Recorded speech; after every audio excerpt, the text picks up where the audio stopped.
All right, good morning everyone. Welcome back to Historical Geology 1404. We are starting Module 3 today, Lecture 9, on our journey, the first lecture on our journey through geologic time. That makes up Module 3. Before we jump into that though, as usual, I'm going to open the floor up to questions or comments about any stories or anything that you want to talk about. What's happened? We're not talking about the test in class. Can I come to you after class and ask questions? Definitely, yes. You can talk to me after class about the exam if you've taken it. Well, absolutely. I can tell you what you got wrong. By the way, one of the updates to the class that I'm going to try and work on over the summer is figuring out how exactly to make it tell you how you got, like which things you got wrong. There is no obvious setting when I make an assignment that says, show them what they got wrong. I've played around with it this semester, just trying to figure it out. It's got to be something in the programming or something that I have to ask them to turn on for me. So I'm going to figure it out. I'm sorry that doesn't really help you right now, but just know that I'm aware of how frustrating that is, and I'm going to be working on it over the summer. One of the billion things that I plan to do to revamp my classes.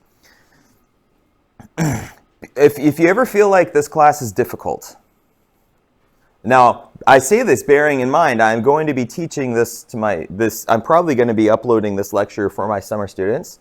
So summer students,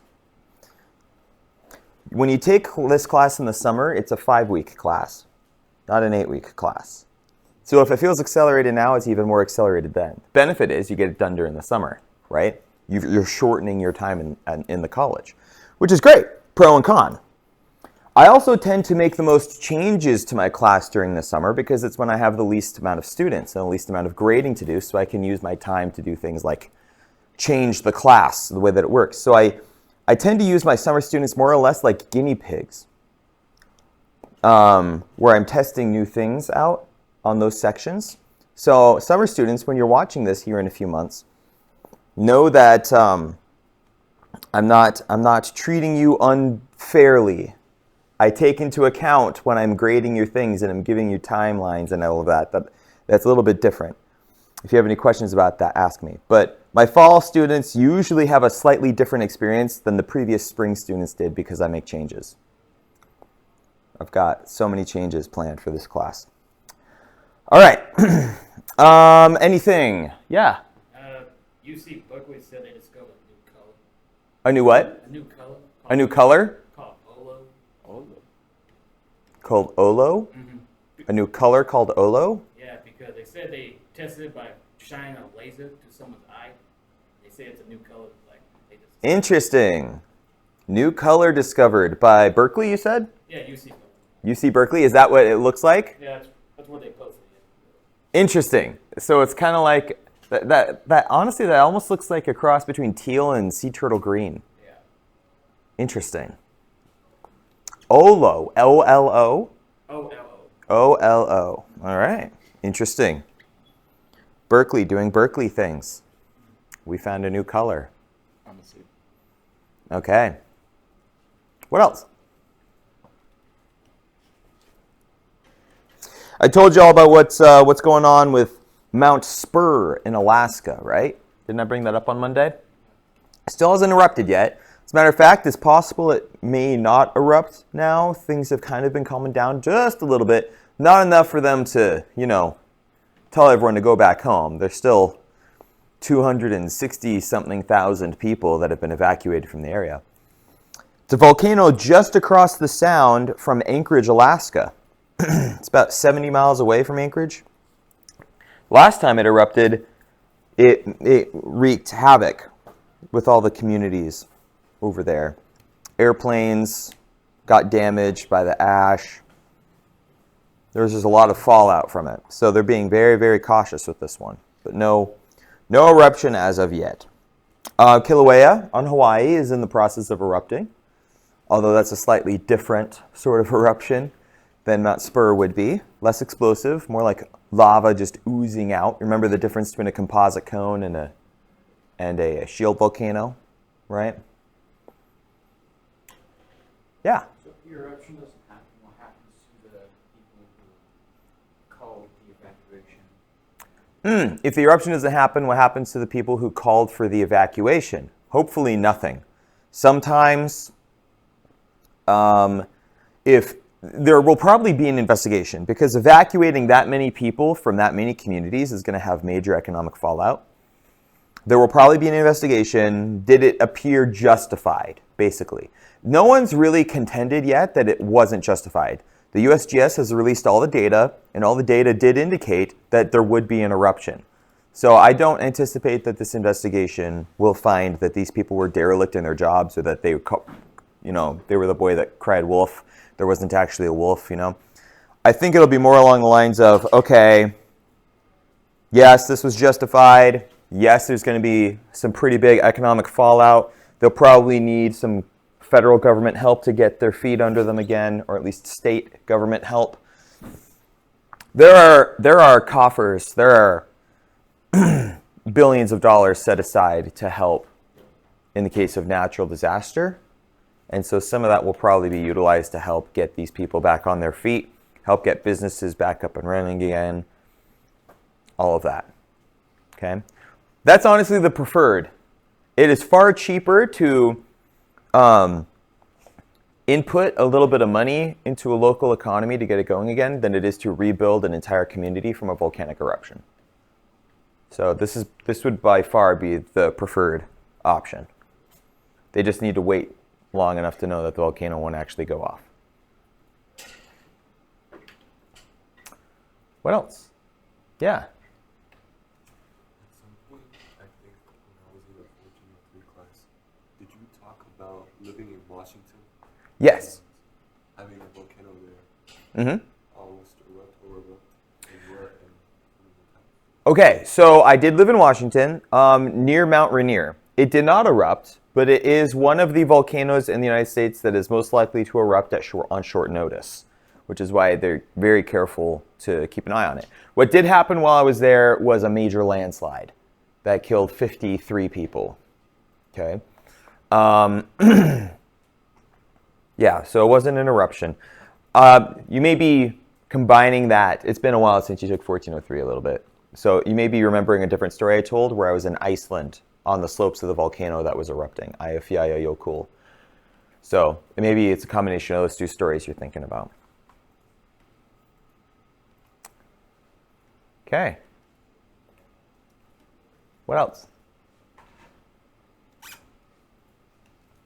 We feel good? We ready to move on? Great. Let's start. Lecture 9. We're learning about the Hadean, the Archean, and the Proterozoic. And probably just the barest little beginning of the Paleozoic. We'll see if we get to that today. But this one lecture covers most of geologic time. Do you remember the geologic time scale that I showed you last time? It was like this long, but only this much at the bottom was the Hadean, the Archean, and the Proterozoic, right? But I told you, that's 4 billion years of history. And all the rest of this is the last 500 million, give or take, right? More like 600 million. Well, we're going over that little chunk that covers most of geologic time today. So let's review really quick how the Earth was made. That's where we're starting. A cloud of gases developed in the vicinity of our neighborhood, of our star system. Okay, remember Big Bang, 13.7 billion years ago. Hydrogen spread out everywhere. The hydrogens combined formed the first generation of stars. Those stars went through fission and fusion. The R process created a bunch of the heavier elements, exploded, spreading those heavier elements out. Those heavier elements coalesced into new clouds, which make new generation of stars and make even heavier elements through their own version of the R process, and then explode. And so we've got a universe that is now filled with heavier elements. Okay, you've got your irons, your oxygens, nitrogens, sodiums, all of this. Okay, so a whole bunch of these gases and elements form a cloud in the vicinity of our star system. Okay, right here where we are. And many of them are pulled into the center of this cloud, become critical, and make our own star. Our star, near as we can tell, is probably in the 3rd or 4th generation of stars in our universe, okay? It seems to be about that old. Our star is, we call it more or less a middle-aged star, okay? It's been around for about 5 billion years, okay? So it's everything that wasn't pulled into the star when the star was made got trapped in its gravity and made this sort of spinning disk around it, more like the rings of Saturn, okay? And so the spinning disk kind of separated into different stuff, with the denser things pulled closer to the star and the lighter stuff staying further away from the star for the most part. So with this sort of stratification of material, we see the development of these materials going from rings to actual cohesive bodies as they are drawn closer and closer together and crash into each other and make these planetary bodies. So closer to the star, we've got Mercury, Venus, Earth, and Mars, our rocky planets made out of most of the denser materials that were left over. Further away from the star, we've got Jupiter, Saturn, Uranus, and Neptune, gas giants made out of the lighter materials that weren't pulled quite as close to the star. And then we've got Pluto off in the distance, but we won't talk about Pluto that much today, okay? So this is what's called the nebular theory, okay? That this cloud, this nebula of gas kind of collapsed into the star in disk shape. That star in disk shape turned into a star and orbiting planets system, okay, that we have now. Now, there used to be many more planets, but they kind of all got incorporated into each other, combined their mass. Some of them broke apart. Some of them may have been pulled into the sun. Whatever the case may be, now we are down to the planets that we currently have.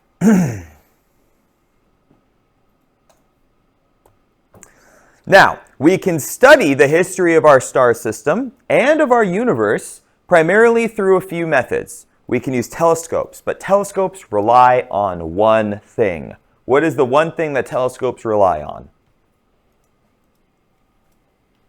Light. Bingo. Light. Light only comes to us at the speed of light, right? It can't go faster than that. So while that sounds really cool, and it is still somewhat limiting, okay? So if I'm looking at a star system a certain distance away, then I'm looking at light from that star system that many light years away. If Tau Ceti is 5 light years away and I'm looking at it through my telescope, I'm looking at light that was emanated from the Tau Ceti star or reflected off the Tau Ceti planets 5 years ago for them. Now, for me, is 5 years ago for them based upon their light, okay? And this is where the whole time versus light thing comes in. We've talked about this a little bit. Our perception of time is based entirely off of the speed of light, right? Technically speaking, where I am right now is, to my perspective, ever so slightly, a little bit in the future of what I'm looking at for you. Because it takes the light reflecting off of you 0.000000000 picoseconds to reach my eyes. I am, to my perspective, 0.000000000 picosecond, to like 1 picosecond, in the future relative to you. But only to my perspective. The same is true of you to me. So what we on here on Earth are experiencing may be happening at the exact same time as other planets, but we observe each other in the other's past, okay? A planet 65 million light years away, if they could see the surface of Earth right now, they would see dinosaurs on Earth because that's the light that's reflecting off of Earth that they are absorbing after 65 million years of it traveling through space at the speed of light. It's kind of confusing to comprehend, but this is where light and time kind of intersect. The other way that we have of observing our universe are through the things that travel through our universe for millions and billions of years sometimes and reach us here. The hard things, the objects, meteorites, asteroids, comets, all of these things. All of these things have encountered our solar system, have gone through our solar system. Some of them have encountered our planet. Earth is hit by asteroids and meteorites all the time, okay? We actually have a meteor crater just outside of town. How many of you have been to it? You've passed it? None of you have been there. It's not terribly interesting right now. It's more or less a broad, shallow hole in the ground. Like you wouldn't even go to be like, huh, this is a meteor crater. People only figured out it was a meteor crater by looking at aerial photos. Okay, I'm actually on the county advisory board for the meteor crater, and we're trying to get funding right now to completely redo the visitors' facilities and the educational materials at the meteor crater so that it's more interesting and actually becomes a tourist attraction. It is very rare for a community to have a meteor crater this close to them. There's absolutely no reason why it shouldn't be a major tourist attraction. It's really cool. It's the 63,500-year-old meteor crater. A meteor the size of a large car slammed into the ground here 63,500 years ago and made the crater that we've got. And it's awesome. But no one goes because when you go, it's not that interesting. There's nothing there really to know except a small museum. So right now we've got about, I want to say $500,000 set aside. We're hoping to get at least another $500,000, and then we can start working on making some new facilities out there to make it a lot more interesting for not only locals, but for people to want to come to Odessa specifically to look at our meteor crater. Okay, but it's really cool. So these things will hit Earth. They will slam into our planet, and when they do, they bring new stuff. They bring foreign, exotic materials, more or less. And we can actually chart when these things happen based upon how deep underground and between which layers of rock those exotic materials are found. Remember I told you about marker beds a few weeks ago? And one of those marker beds is a very slight, thin iridium layer that you can find anywhere on the planet from the asteroid that killed the dinosaurs. It was a really big asteroid that made a really big boom and spread its ash over the entire surface of the planet.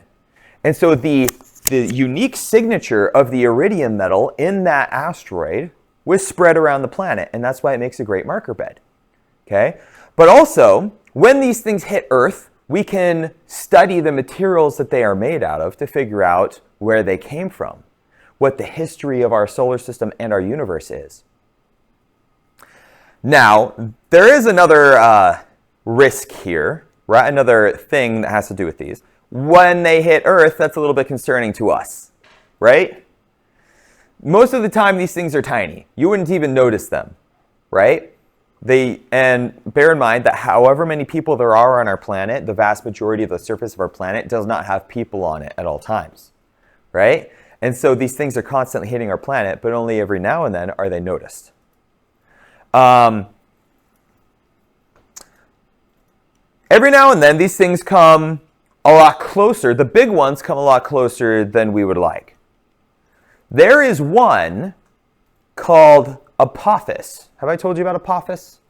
I mentioned it before, maybe. Let me refresh your memories. Apophis is an asteroid that is making its way through our solar system, and every now and then, it will pass by Earth's orbit. Its orbit will intersect ours, ever so slightly. It pulls a little bit closer every single time, because Earth's gravity is pretty massive, right? And so every time that our orbits come close, Earth's orbit pulls this asteroid a little bit closer to us. The next time it passes us is in 2029. Let me play this for you, okay? So here's our date up here. Well, hold on. This isn't the 2029 date. Here we go. Watch what happens in 2029. Right there. We pass each other again. April 2029. Okay? So in exactly 4 years from now, our orbits are going to pass each other. Now, one of two things is going to happen. If the asteroid passes, first of all, we know for a fact it's going to be closer to the Earth than the Moon is. That's how close it's going to be. You'll be able to see it from the surface of the planet without a microscope. Okay, it's going to be that close to us. If it passes through a small 400-kilometer window called the keyhole, we call it the keyhole, between Earth and our Moon, then the next time it passes us in 2036, it's going to hit Earth. And if it does, our math shows that it will hit off the coast of Hawaii. Now, this asteroid is a couple hundred meters long. Not nearly as big as the one that killed the dinosaurs, but still enough to generate about a 300-foot tsunami when it hits the Pacific Ocean. It would wipe out Hawaii. It would destroy every major and minor city on the Pacific coast. California, Chile, Alaska, Japan, Korea, the Philippines, Indonesia, Australia, all that. Okay? Every major coast, every coast that's on the Pacific Ocean would get slammed by a 300-foot tsunami. Devastating. So, what's the likelihood of this happening? Right now, it's less than 1%. It's less than a 1% chance that this asteroid will actually go through the keyhole, but there's still the chance. And nations around the planet don't like those odds, and so we've been, I say we, this is the royal we, preparing for a possibility like this. Because even though we can see this one, the only reason why we can see it is because it's reflective. Metallic asteroids, asteroids have ice on them. Anything that reflects sunlight, we can see with our telescopes. But there are asteroids that we don't even know exist until they're close. The ones that are made out of a lot of carbon, jet black material, non-reflective, very much harder to see those. So it is conceivably possible that one of these could swing by and we wouldn't even know about it until either it already passed us or it already hit us. We can only observe what reflects in space. So, they've been developing technology for the deflection of these bodies of rock. Now, you go and you watch a movie like Deep Impact or Armageddon or those sort of movies, right? And what do? What's the solution to the comet or the asteroid that's about to hit Earth? Blow it up, right? Who doesn't love a good blow up the asteroid movie, right? But there's a problem with that. What did we talk about on Monday is the problem with explosions in space. There's no oxygen. There's no atmosphere. How do you make something explode? There's no fire. Have you ever been near an explosion? Any of you? There's a shock wave. Okay? How about a gunshot? Yeah, I'm assuming you all have heard guns shot before. Wow, we're in Texas. Not that many of you have heard guns shot before?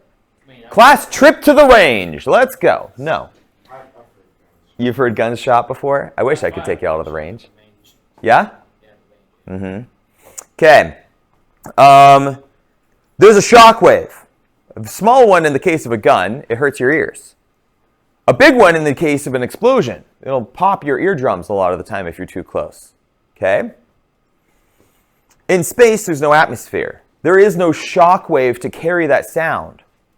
There's no atmosphere to light on fire from the explosion. So what's the only solution here?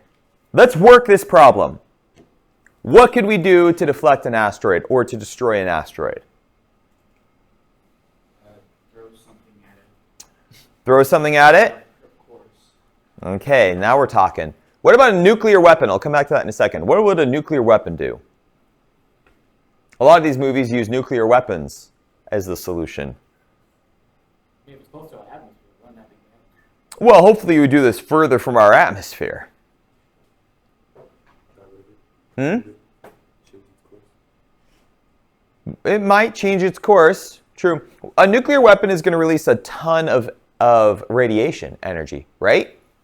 So you put a nuke on that thing, and sure, you might annihilate part of it. Chances are you're just going to partially melt it. And that might change its course a little bit. Or you might just break it into smaller fragments, and then you've got a bunch of little things to worry about, right?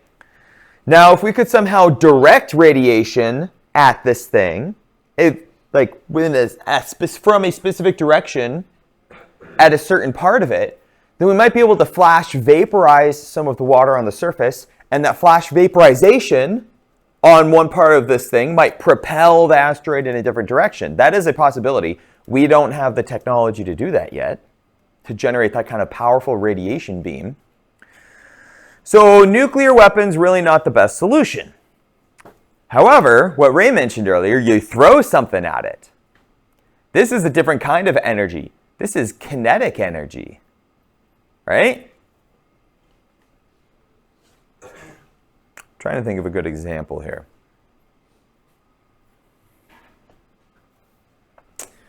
If I asked Alan to stand on one of these tables on 1 foot, and then I threw a bowling ball at him, what would happen? Let's assume you catch it. Okay? What's going to happen to him, though? He's going to fall backwards. Why? Because he has absorbed the kinetic force of that traveling bowling ball. And because of the weight and acceleration of that thing, there's a substantial amount of force. It's going to knock him backward off the table. We use that same concept here. We launch something with enough kinetic energy at an asteroid or a comet, not to blow it up or destroy it, but to slightly change its course. If I am in an airplane and I have a 1,000-mile journey, let's say all I have to do is go forward for 1,000 miles, but my calculations are off and I miscalculate by half a degree. So instead of going there, I'm going half a degree that way. For my starting point, it's not going to look like much. I might not catch that change, that error. But if I fall asleep and I wake up 1,000 miles later, I might be 100 miles off course. Because that half a degree down here means a heck of a lot more 1,000 miles down angle, right? So that's basically what we would want to do for these asteroids. All you have to do is give it enough energy in the right direction that its orbit is off just a tiny little bit. And then by the time it passes Earth again, it's not a problem. So that's what these space agencies have been working on. They've been testing new technology to basically throw an object with the right amount of mass at the right amount of acceleration so that it hits these things at just the right point in space to send them in a different direction. Hopefully one that we can predict. A random direction in space could be catastrophic. What would happen if tomorrow we did this and then 50 years from now it's on a direct collision with Earth, right? What would happen if we send it off at a certain angle now to protect Earth, but 50 years from now our first colony on Mars gets hit by it, right? We have to be very careful with our math here to make sure it goes onto a new orbit that won't threaten anything we do now or may want to do in the future, okay? Something we can chart, something we can map, something that's predictable. Also bear in mind that Jupiter and Saturn and all of these other major celestial bodies are going to be changing our mathematical equations based on their pull, right? So it's very complicated. It's a very delicate dance that happens in space. But let's just hope it doesn't go through the keyhole. 4 years from now, we're all gonna be watching the TV, not for an election, but to see what the next 7 years are gonna look like after that. Because I guarantee if this thing goes through the keyhole, the next 7 years after that are gonna be pretty interesting. Everyone's going to be trying to work together to divert it. I almost wish it would go through the keyhole. Not because I want people to die, but because I think it would be super cool if everyone on this planet was invested on changing the direction of this thing and working together to do it. I think that it would be a really good opportunity for all the major spacefaring nations on Earth to actually start working together. Of course, my PhD is in policy, lunar policy, and trying to get people to work together. So maybe I'm just seeing an opportunity there. But yeah, I think that would be really cool. Okay, any questions about this? Yeah. About the DOTS mission NASA's doing, right? That's The what? I'm sorry. DOTS, the NASA thing that DOTS the asteroid. Yeah, DOTS. Yeah. DOTS. The DARTS. Yes. That's the program. Yeah, DART is the program. Yeah, they call them darts. They're essentially just chunks of metal with engines on them. They don't need anything fancy. All they need to do is hit with enough velocity to make a difference. Okay. So let's talk about the Precambrian. The Precambrian is just generally what we refer to as the Hadean and the Archean and the Proterozoic all combined. Okay? So the Hadean was 4.54 to 4 billion years ago. The Archean was 4 to 2.5 billion years ago. And the Proterozoic is 2.5 to 541 million years ago. Okay? So during this time, Earth goes from a molten ball of rock. Why is it a molten ball of rock? Imagine if I took all of the asteroids in our asteroid belt and I made them smash into each other. That's generating enough energy to melt all that mass. That's basically what happened here. A whole bunch of solid matter that was in orbit around the sun smashed together over time, probably over hundreds of millions of years, adding more and more mass over time, until you end up with a melted ball of rock. And every time it starts to cool off again, another major collision remelts the whole thing. Okay, so we go from this molten Earth to it's starting to cool off on the outer surface. Why? Well, space is cold, right? It's absorbing a lot of that energy. And so a lot of this energy being lost to space means that the outer surface starts to cool off, like the surface of a lava flow and exposure to the atmosphere, right? So it starts to cool off, and you get this very thin crust on the outer surface. And then differentiation of the layers begins to happen. As these layers begin to differentiate from each other, we see a stratification inside, where we have a core, a mantle, and a crust. Now, this all kind of started over again when Earth got hit by Theia, the other planet that was sharing a near orbit with us. And then this whole process had to start over again. But eventually, we end up with... Thank you. We end up with a planet with atmosphere and the beginnings of an ocean. Okay? So let's start with the Hadean. The accretion of all of the matter that made our planet, the impact of Theia, the beginning forms of our atmosphere, all of this happened in the Hadean. Okay? So the denser material, which often tends to be the most radioactive as well, was pulled towards the center of our planet as a part of this differentiation. It now composes our core, inner and outer core, these denser, still highly radioactive materials. We call it more or less an iron-nickel alloy. There's a lot more in there, but we refer to it as an iron-nickel alloy because we believe that's the majority of it. How do we know it's an iron-nickel alloy? Well, math, experimentation in labs, but also meteorite fragments that we collect.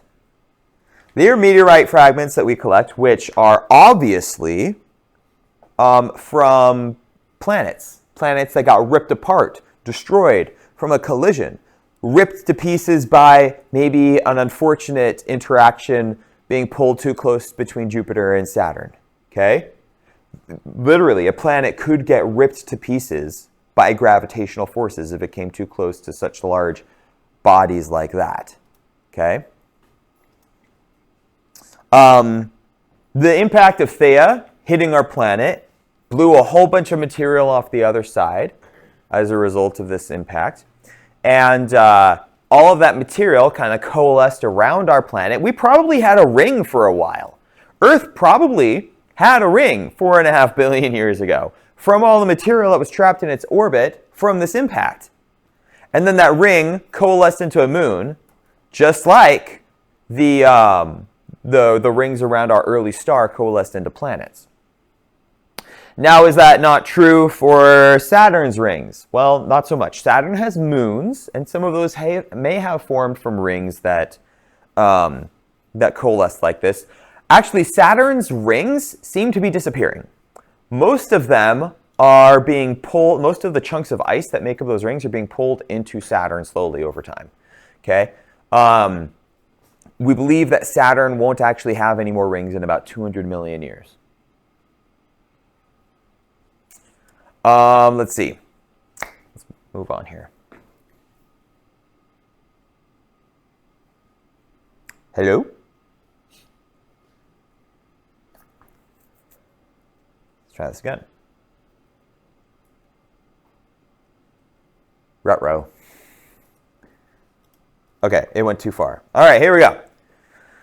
All right, so by the end of the Hadean, our oceans have started forming. What makes our oceans? What started making our oceans?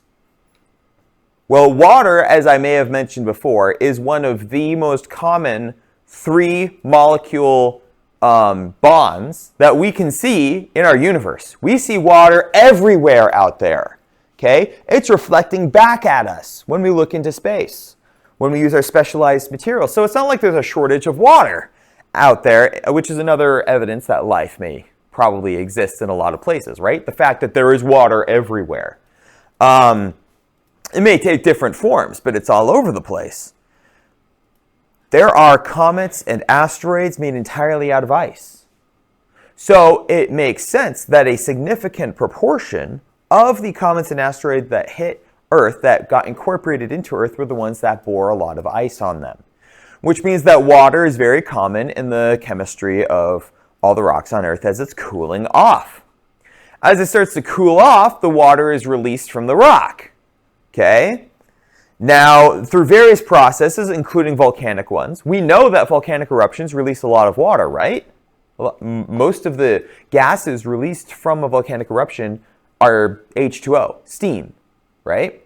So it goes into the atmosphere. We start developing an atmosphere. As the atmosphere starts to develop, rain starts to fall down. Sebastian, could you grab the door? I completely forgot to do that earlier. Thank you. Okay.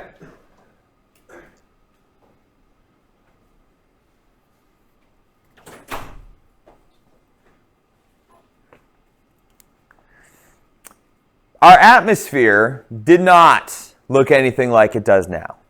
You wouldn't want to breathe this stuff. Water, hydrogen, hydrochloric acid, NH3. Do you guys know what NH3 is? Who remembers chemistry? You probably played with this a little bit. Ammonia. Does that sound familiar? Ammonia is often used as a cleaning agent. It's part of various cleaning agents. Very caustic. You don't want to breathe this stuff in. This will melt your lungs, right? But this is what the atmosphere looked like. A lot of water, though. That water fell in the form of rain. That rain started to pool in places. That pooling was the beginning of our oceans. And as more ice-bearing objects slam into Earth, more water is added to this equation. More volcanoes spit out the water that has been incorporated through all of the rock forming, all the minerals. Okay? So we're having water added to our atmosphere and our oceans through both impact and through volcanic eruption. Earth is still really hot, though. Okay? And I mean really hot. There's still a lot of radioactive elements near the surface. It hasn't completely differentiated yet. It's still doing that during the Hadean. We call it the Hadean because of how hot it is. Hades being the Greek underworld, or hell, right? It's supposed to be very hot. So this video I just showed you is a graphical representation of what an impact would probably look like. There was that shock wave, and now the massive fireball that's spreading around. It's probably what it would have looked like for those early impacts. And then also, it's probably about what it would have looked like for the one that killed the dinosaurs as well. Extinction level event there. Which is also an interesting point. Who knows how many times life began from the bonding of these amino acids that we talked about before, and then had to start over again because of these massive impacts that were early in Earth's history. It's entirely possible that had some impacts not occurred at all, life may have begun 1 billion years earlier, or 500,000. Maybe one day we'll find evidence that that was the case. Okay, so the crust is differentiated. This early crust is very rich in feldspar. Why? Why is feldspar? Because it's a very common bond. There are multiple, I shouldn't say multiple, lots. There are lots of different kinds of feldspar. But they form fairly easily from the layers, not the layers, but from the magmatic composition that was early on in this cycle, because in this part of Earth's history, because they weren't all differentiated yet. So we had Bowen's reaction series hadn't had a whole lot of time to move forward. Bowen's reaction series being the differentiation of the different types of minerals as they form in different compositions of magma. We still had a generally uniform magmatic composition near the surface. But feldspar is something that's common in most of those compositions. Okay, that's something that forms in most of those compositions. And so our initial crust was very feldspar rich.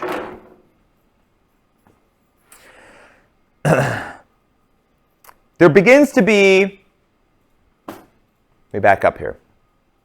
Think of early Earth crust as kind of the surface of an egg, where it's kind of generally smooth, even across the whole surface. But that's boring, right? That's not how it stays. It doesn't stay that way because it's boring. I'm just saying that it was probably would have looked pretty boring, right? However, something begins. Forces called convection occur. And this convection causes certain parts of the outer surface of this egg to start breaking apart from each other, shifting, changing, subducting, colliding, diverging apart. And this is where we start to see the development of what are called protocontinents, or cratons. The cratons are actually still here. The cratons form the basement, I guess you could say, that first initial chunk of all the major continents that we have now. I'll show you those here in a little bit, some of them.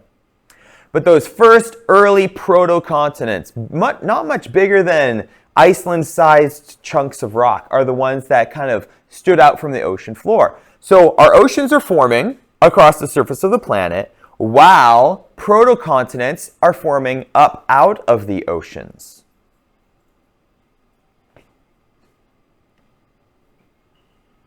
These protocontinents would collide into each other. The cratons would collide. They'd make mountain ranges. And this is where we start to form something more like a microcontinent. A protocontinent, very, very small, mostly just islands. Microcontinents, now we're talking larger land masses. Still nothing like what we've got today, but much more close to it than we had before, closer to the end of the Hadean. Moving into the Archean, we see those microcontinents really start to take off. They collide with each other. They break apart. They collide with other ones over there. They break apart. Do you remember the video I showed you earlier in the semester, where I kind of showed you how the continents kind of came together, moved apart through time? Remember how it started off as just tiny islands early on? And then all of a sudden, you'd see them move together, grow in mass, split apart, move together, grow in mass, split apart. That's where we're at now, okay? The microcontinent phase. As Earth continues to lose heat on the inside, the thickness of our crust increases. As the thickness increases, that means that the collisions between these microcontinents makes larger reactions and more mass as a result of it. So the increase of continental mass really begins to increase here as well. The size and the thickness of these continents are growing.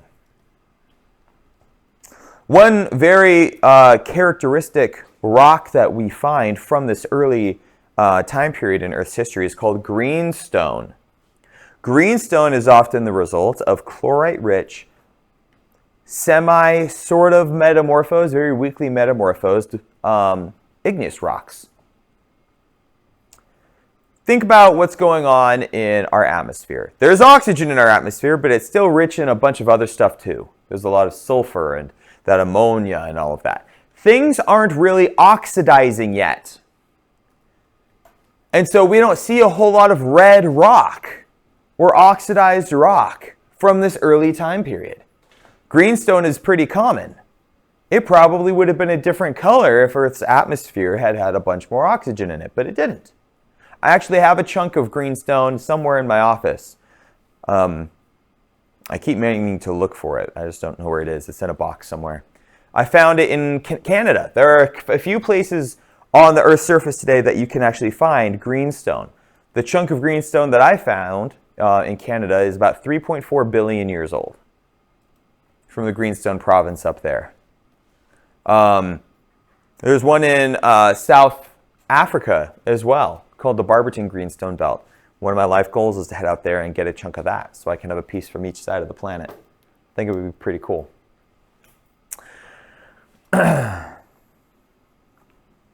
Moving on into the Archean, further into the Archean. Why do we call it the Archean? There's a form of life called Archaea. The Archean is named because this is where we find the first evidence of Archean life. You can think of Archaea as kind of side by side with bacteria. They are not bacteria, but you can think of them as kind of bacterial cousins. Okay? Where bacteria went on to evolve into all the things that we have around our planet today, Archaea didn't really change a whole lot, but we still have them. What's the most common place that we find Archaea today? Our guts. Archaea make up a whole bunch of the microbiota in our guts that help us digest food. It's interesting to see how one of the earliest forms of life couldn't compete with bacteria, and so instead became symbiotic with all of the things that came from bacteria later on. They live in us, they live in cows, they live in anything that needs a microbiota in their gut. Okay? Okay, so these banded iron formations, that's what it looks like right there. What colors do you notice in that banded iron formation? I have a piece of it right here as well. Huh? Red. What does red mean? Oxidization. Ha! Oxidization. All of a sudden, in the Archean, and by the way, this is really why we start to draw that line between the Hadean and the Archean. All of a sudden, we start seeing these red, bright red layers of sediment. Why? Where is all this oxygen suddenly coming from? Any ideas? I already kind of gave you a hint. Photosynthetic life. Life. Chemosynthetic or photosynthetic life, more commonly photosynthetic as time went on, making oxygen in great quantities, pumping that oxygen up into the atmosphere or into the oceans, creating the opportunity for oxidized minerals. And so what do we have here? We have layers of oxidized iron and then a layer of gray iron, unoxidized, and then red, and then gray, and then red, and then gray. Why is it going back and forth, do you think?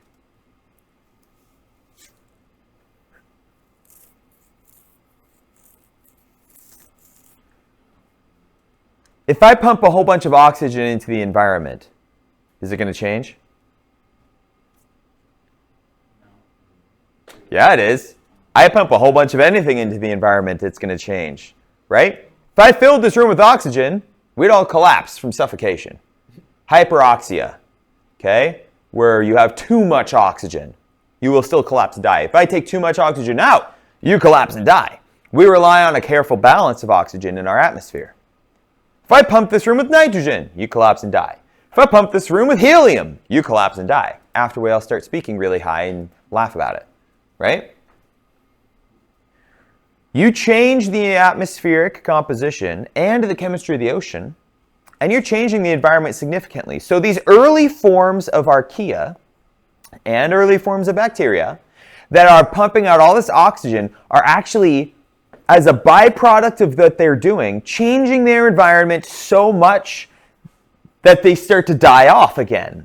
Their environment changes and they can't compete with it. And so we see oxygen-rich zone and then oxygen-depleted zone because a whole bunch of them died off. Oxygen-rich, oxygen-depleted. Oxygen-rich, oxygen-depleted. And it goes back and forth and back and forth and back and forth.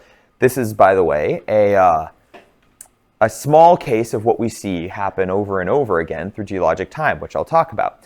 But this banded iron formation, like this is the first evidence of life that we have, my friends. Not a fossil. This. Oxygen. Okay. Put that back there. Ah! That'll work. Okay. So we're getting larger continents, and around the edges of these continents, more and more bacterial colonies start to develop. More and more archaean colonies start to develop. These are basic prokaryotes, by the way. There's maybe the possibility that some eukaryotes developed here. More than likely, they stayed prokaryotic, at least for the majority of the Archean. Okay, towards the end of the Archean, that's a different sort of situation. But for the vast majority of this, they stayed prokaryotic. Okay?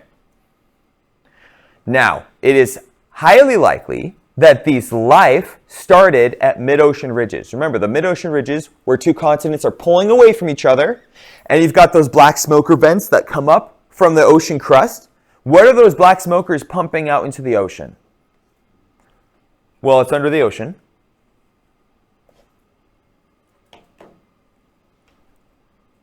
Two very important things that those black smokers are bringing out with them.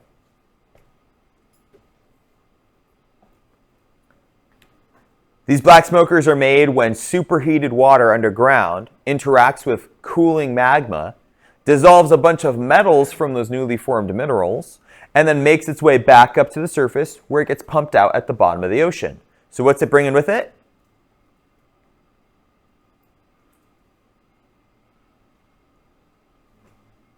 Say it. Minerals? Metals! I just told you it's got dissolves metals in it, right? That's what that smoke effect looks like. It isn't actually smoke. It's metal that's been dissolved in the super hot water, and as soon as it comes into contact with the frigid cold water at the bottom of the ocean, instantly precipitates into little crystals of metal, which make that smoke effect and then filter down to the bottom of the ocean around the vent. But it's also bringing another thing important with it. There's the metals, and then there's the...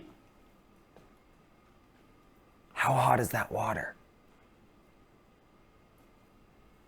Very. It's bringing heat, energy. So, in an environment with all of these dissolved metals and all this energy, that's the ideal place for amino acids to form. And those amino acids to bond together. And those bonds to form basic proteins. And those basic proteins start to do basic functions. Until finally, some of these proteins hook up together and form the first cell walls. And those cell walls actually end up being a great advantage. It protects the rest of the structure. And so this thing starts to replicate itself. And the more of these things there are, the more that they start to work together. And all of a sudden, we've got a colony of chemosynthetic archaeans, or bacteria, around this vent, this black smoker vent. So this is the most likely situation where life began on our planet. Okay, if life did begin on our planet. There is another thing that's very common here, that's pumped out at these mid-ocean ridges, that is essential for all life. We've talked about it a little bit already. Who can tell me what ATP is?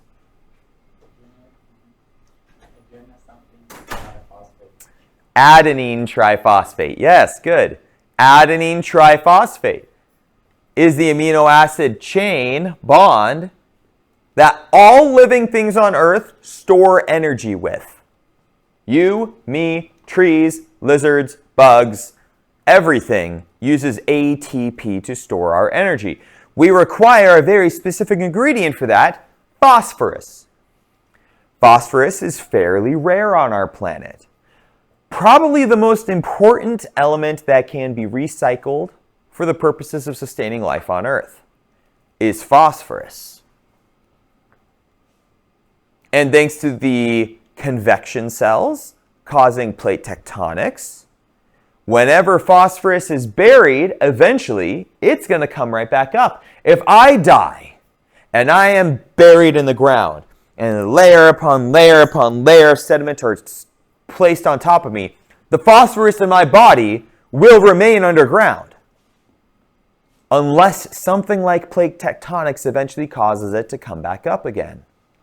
In a world without plate tectonics, all the phosphorus gets buried and life eventually dies because there is no phosphorus left for the new forms of life to make ATP to store their energy. Eventually, all life dies for that reason. But we have tectonics, and thus all of the phosphorus does get recycled over and over. It comes out at these vents very commonly. That's probably another major reason why life started around these vents. So we see the development of these first stromatolites. Stromatolites are a colony of cyanobacteria that make layer upon layer on top of each other with sediment and bacteria, and eventually make this sort of mushroom shape as they've built on top of each other through time. But this is what started to make the first reefs. Towards the end of the Archean, we see the development of stromatolite reef systems as these forms of life starts to spread away from the mid-ocean ridges. Any questions about the Hadean or Archean?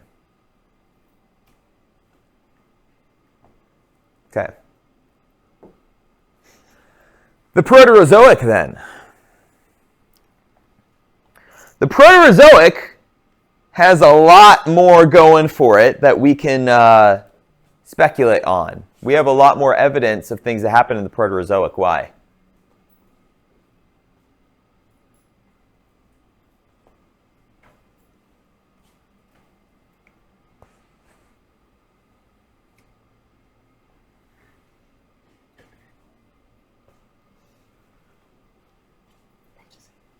Doing okay? Struggling to stay awake? More exposed rock from the era? Well, I mean, part of it is the fact that we do have more rock from that than the Hadean and the Archean. Most of the Hadean and Archean rock has been buried underground or been destroyed through metamorphism or subduction. So there is that, but there's also another important reason.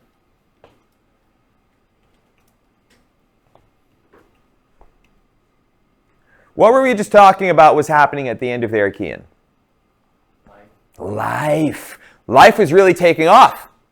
What's the number one biggest advantage we have for understanding geologic time?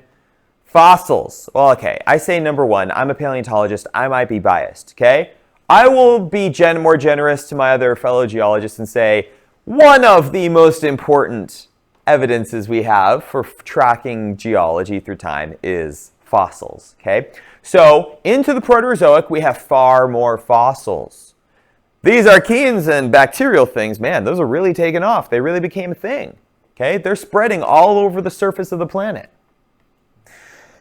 Now, at this point, I do need to tell you about something that is going to be very relevant, hint, hint, to a future, hint, hint, exam, hint, hint, that you may want to, hint, hint, make very careful note of. Hint, hint. Have I been subtle enough? Okay? They are called orogenies. I've already taught you about orogenies. I told you about orogenies in 1403. Mountain building events. There may or may not, and when I say that, what I mean is there will be, an exam that evaluates or that makes you recall the major North American relevant orogenies and cratonic sequences, which I'll get to in a minute, okay? But the first orogeny that you need to remember for the purposes of that exam that will come up later is the Wapme orogeny, which was 2 billion years ago, okay? The Wapme orogeny is when the Slave Province, this is a craton, see all these blue bits here? These are pieces of the original craton around which North America formed. And the first major collision that formed mountains, okay, was a collision of the Slave Province, part of that craton, with a volcanic island arc. Okay, that was the first major mountain building event or orogeny for North America. Now, naturally, there are a heck of a lot more orogenies that happened. But for the purposes of time and relevance to you, I'm only talking about the North American ones. Okay? Any questions about this? Again, keep track of the orogenies. Okay? Yeah, orogenies are mountain building events. And why is that important? Because continents are made mostly via mountain building.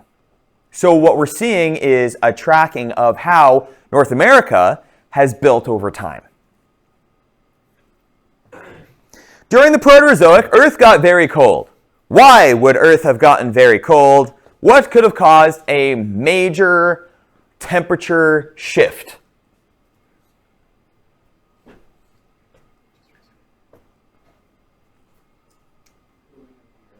Huh? Cooling of the geologic Earth, is that what you mean? That may have had a small part to do with it, sure, but I'm talking about Earth's atmosphere got super cold too. What could happen? Glaciers are a result of the Earth getting cold, not causing it. Eventually there's a positive feedback loop there, but that's not what started this. What did we just talk about happens when life is running rampant? What is all this bacteria and archaea doing? What's it pumping out? Oxygen, free oxygen. What does oxygen do to the atmosphere in terms of radiation absorption? Remember we talked about this when we learned about glacial cycles?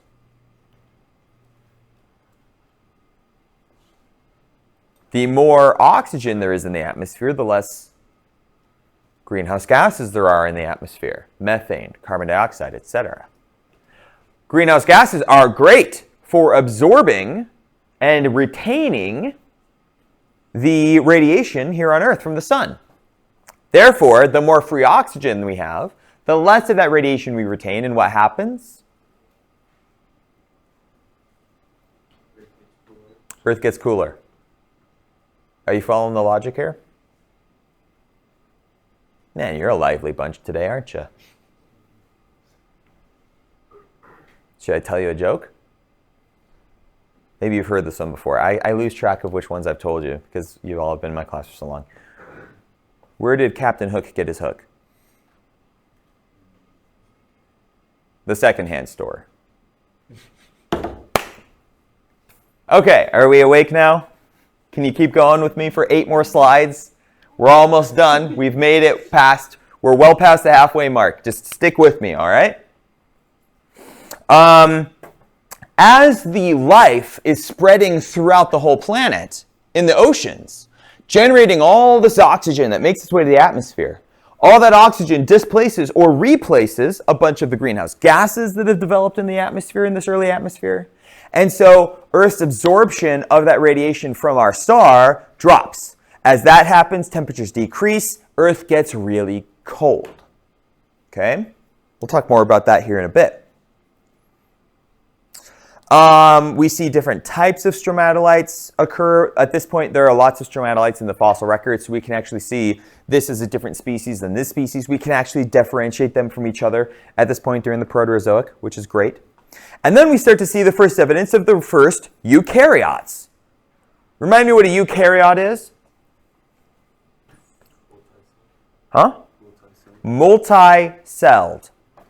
A cell at all has to be bound by a membrane. That's what something is defined of as a cell. A group of organelles that are bound by a membrane. Okay? Eukaryotes are multiple cells that work in tandem towards a common end. How did this happen? Well, at some point, a consumer cell, so one that would eat a producing cell, absorbed that producing cell, but for some reason, probably because of a mutation to its DNA, it did not actually end up eating that cell. Instead, the producer cell remained inside of the cell boundary of the consumer cell and started giving its energy to the consumer cell. Why was this good? This was a symbiotic relationship. The consumer cell didn't have to eat another cell because it was being sustained by the energy from the producer cell. The producer cell didn't have to worry about getting eaten because it was protected by the consuming cell. Symbiotic relationships like this, okay, this is what caused the development of these eukaryotic colonies. Because this was so beneficial, this one example of the symbiotic relationship got spread through populations over time until we have entire groups of symbiotic cells working together, and we call this algae. This is the first algae that developed. Okay, not simply prokaryotic colonies, eukaryotic colonies, far more efficient, far faster growing.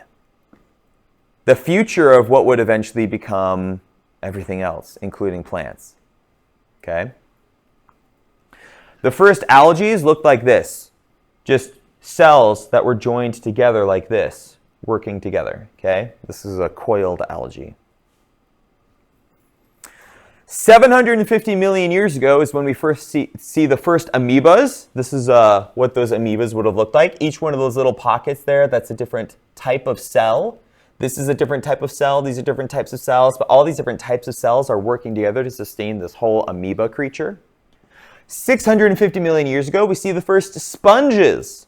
This is what the first sponges would have looked like. Okay? So groups of cells working together and forming rudimentary exoskeletal features like this.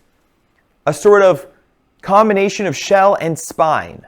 A structure made out of a mineral around which these cells could form, or inside of which they could be protected. The first sponges. And then, 570 million years ago, is when something happened called the Ediacaran explosion. Now, notice that I say 570. So why don't we push the Cambrian, when life is supposed to have really taken off, all the way back to 570? Remember the conversation we had about how hard it is to change things in the scientific literature and in the scientific community? It's been established for a long time. Cambrian starts 541. It's hard to get everyone on board with pushing it back. It may happen. It just hasn't yet, okay? So 570 million years ago, in Australia, there are layers of rock that show all of these crazy complex body forms showing up, okay? Things that could actually move. Somehow, we went from just bacterial colonies and algae to stuff like this. Things that actually move and hunt and ambulate around, wiggle around at the bottom of the ocean. That one kind of looks like a feather. Some of these look like leaves. They have some crazy, unique symmetry. This one's like a slug, okay? They're symmetrical body forms. There's a jump somehow, and we're still missing some of that link, how we go from algae to this. We didn't even know this existed until they found that one layer of rock in Australia. Who knows how long that had been going on? Maybe we just haven't found the fossils yet. Regardless, though, this is called the Ediacaran fauna. There is even some evidence that there may have been some skeletal structures in these things, but that hasn't been confirmed yet. All right. Environment-wise, remember how I told you Earth got real cold? Well, this is something that we call snowball Earth. Okay? This is what Earth would have looked like during a significant chunk of the Proterozoic. Between 750 and 650 million years ago, most of Earth would have been covered in ice. Again, why? Because of the incredible, massive amount of oxygen that all of these stromatolites and algae had been pumping into the atmosphere for a long, long time. Earth finally shifted climactically into this mega long ice age. Now, what did this do to life on Earth?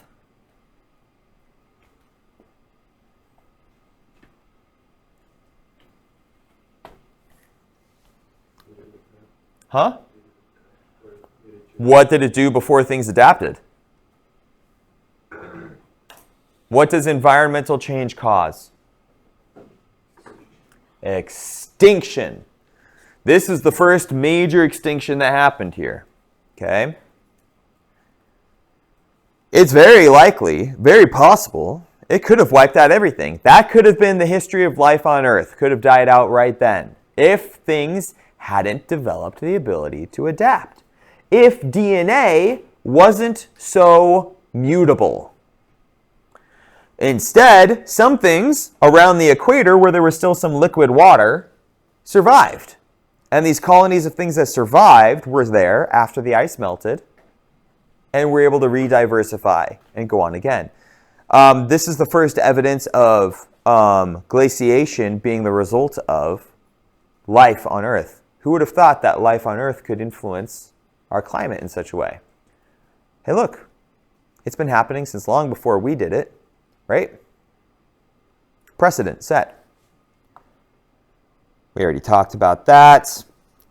All right, tectonically, during the Archean, a bunch of those microcontinents combined together and formed a supercontinent called Laurentia.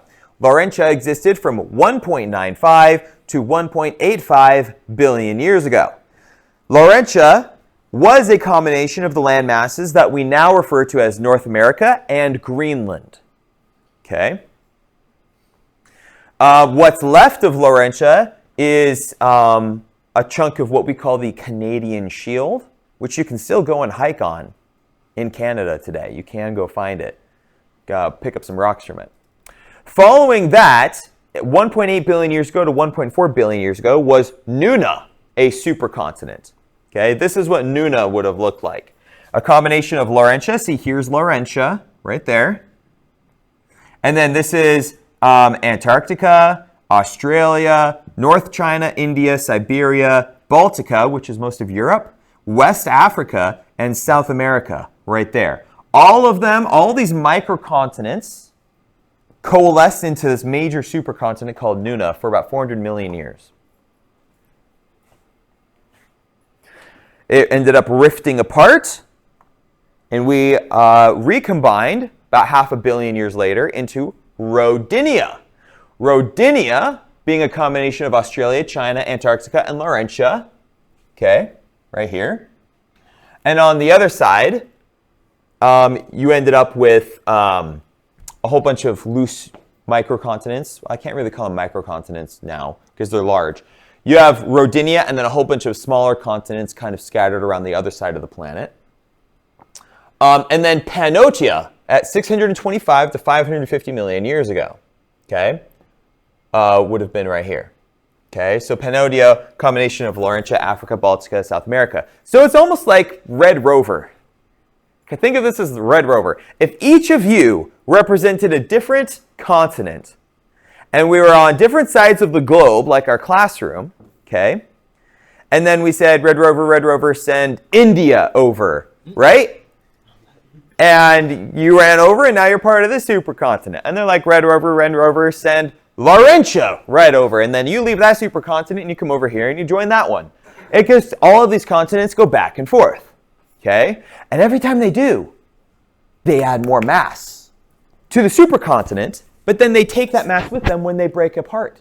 And so as time goes on, you see the individual continents get larger and larger, adding to their own mass. Okay, so after Pannotia broke up 550 million years ago, we get Gondwana land, which is mostly South America and Africa. A few other chunks of Australia and Antarctica and India were there too, but it's mostly Africa and South America. Laurentia hanging out over here on its own. Okay. The Grenville orogeny. Take note of this. The Grenville orogeny was 1.1 billion years ago. Let me go back here and show you where it happened. Okay? So right here, this is Nuna, so pre-Grenville orogeny, okay, by about 300 million years. But this landmass, you see this part that is kind of dashed on Laurentia? That's where the Grenville orogeny is going to happen. Okay, this is where those mountains are going to be built. So now let's go to the next slide. And here we are. The Grenville orogeny has happened. It's happening right here. all of that mass is being added via mountain building onto this southern part of Laurentia. And here we are later, and you can see how much bigger Laurentia is as a result of that. So that's the Grenville orogeny. Okay? So a whole bunch of volcanic island arcs, basically, and microcontinents slammed into the southern edge of Laurentia, making that massive mountain range. The other major event that happened here during this time was the Sudbury impact, 1.85 billion years ago. So let's see, which supercontinent was that during?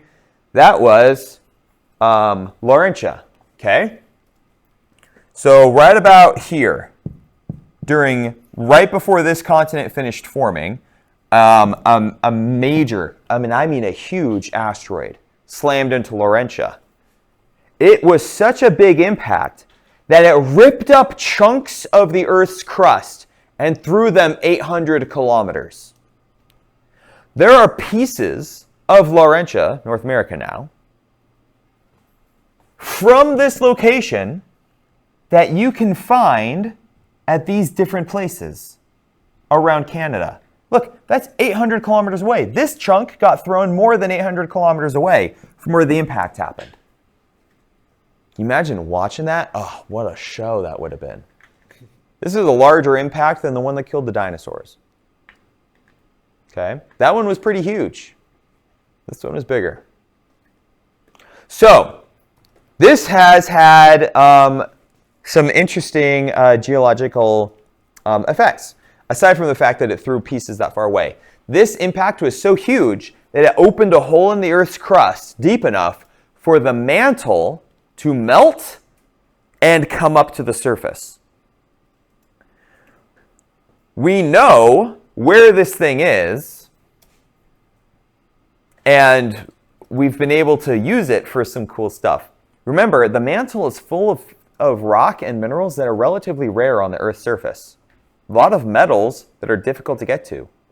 But this impact crater, because the mantle was able to come up to the surface right before it cooled off at the Earth's surface, there's kind of this pocket of mantle nearer the Earth's surface. There are about 5 or 6 different major mining companies that have set up shop on top of this crater. Because the mantle is so much closer to the surface, they basically just drill down into the mantle and set up mining operations into that rock.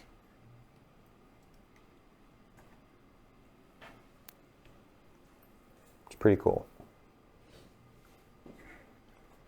Any questions about the Hadean, Archean, or Proterozoic?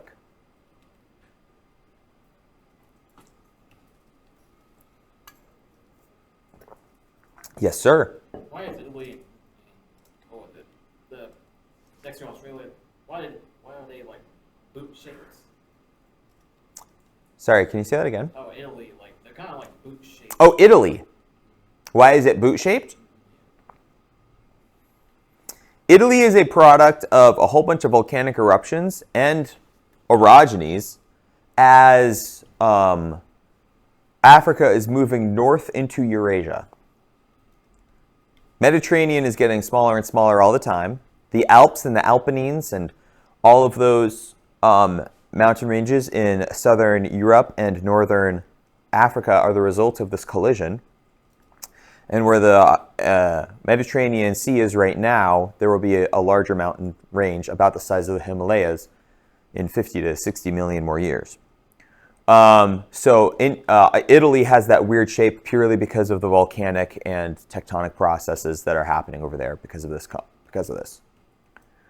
There are a significant number of volcanoes on the coast of Italy and Greece that are always on the edge of erupting or about to erupt. One of the ones that people have been paying very close attention to is Mount Santorini, which is on an island off of Greece.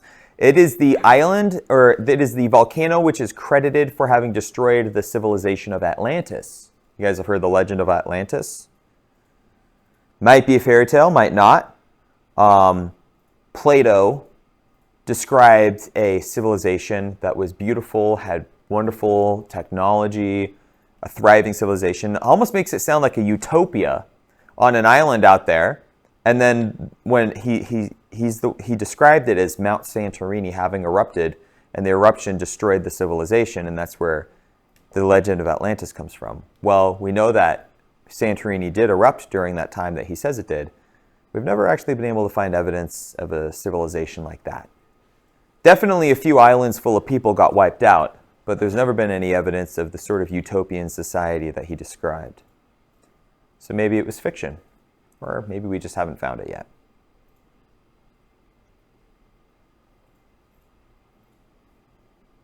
Any other questions?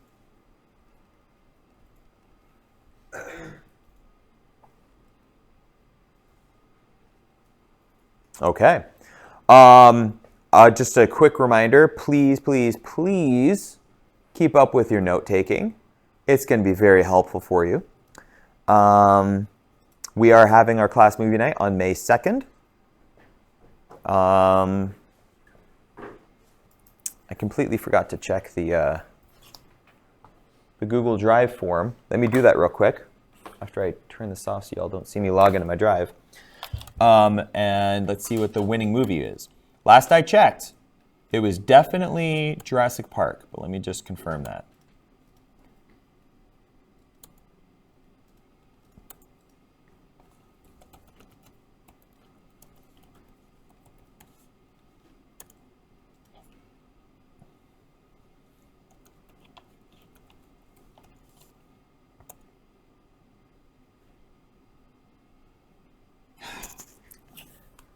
Dumb multi-factor authentication. Hold on, I need to get my phone so I can do this stupid tap thing.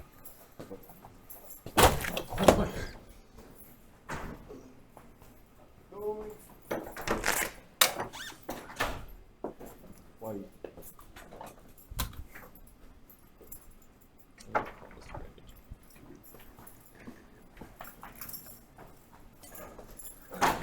All right.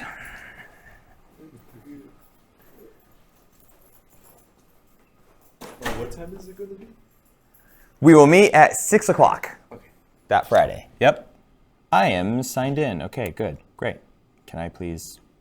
No, thank you. Skip. Not now. Google, you are the worst. And yet somehow I can't live without you. I don't like it. All right. Responses. Drum roll. Okay, Jurassic Park is the winner. I'm going to take it you voted for Jurassic Park. Yeah. My camera lost me. Doesn't really matter because I'm not really lecturing now, but... okay, so for anyone who is wondering, we will be meeting on May 2nd at 6 o'clock. In one of these classrooms, it depends. I've requested maintenance on the projector. If it works out and I can get a good speaker system put in here, then we'll be in here. If they haven't been able to do it by then, we'll be in the next classroom over. It's got a smaller screen, but it actually has speakers that works and the projector doesn't flicker on and off randomly. So yeah, so Jurassic Park had 8 votes. Ice Age had 6, that was the runner-up. Greenland had 2. And 10,000 BC had 1, and no one voted for Dinosaur. No one's feeling like an animated Disney movie, huh?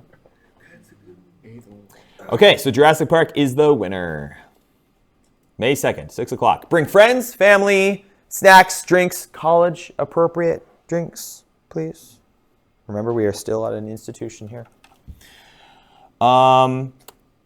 You can bring children if you have them and they want to come. Just bear in mind that Jurassic Park is technically PG, but by today's day and age, it would probably be PG-13.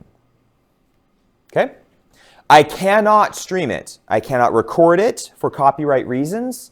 So if you want to be part of this, you either need to come here to watch it or watch it on your own and complete the extra credit assignment on your own time. Alrighty, I'm going to end the recording here.